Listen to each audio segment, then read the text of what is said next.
"Fourscore and 7 years ago our fathers brought forth on this continent a new nation, conceived in liberty and dedicated to the proposition that all men are created equal.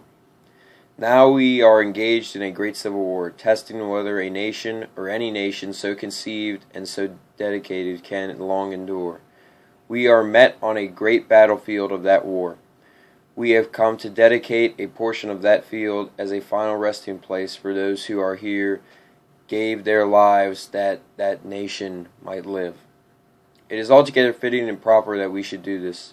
But, in a larger sense, we cannot dedicate, we cannot consecrate, we cannot hallow this ground.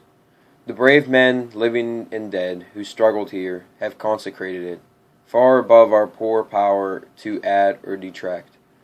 The world will little note, nor long remember what we say here, but it can never forget what they did here. It is for us, the living, rather to be dedicated here to the unfinished work which they who fought here have thus far so nobly advanced.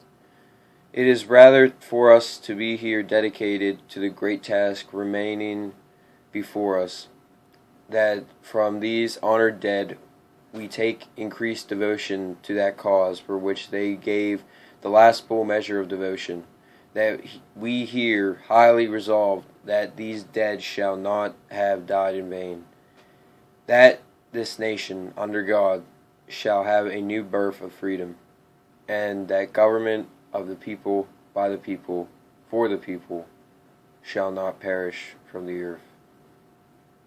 Abraham Lincoln, November 19th, 1863.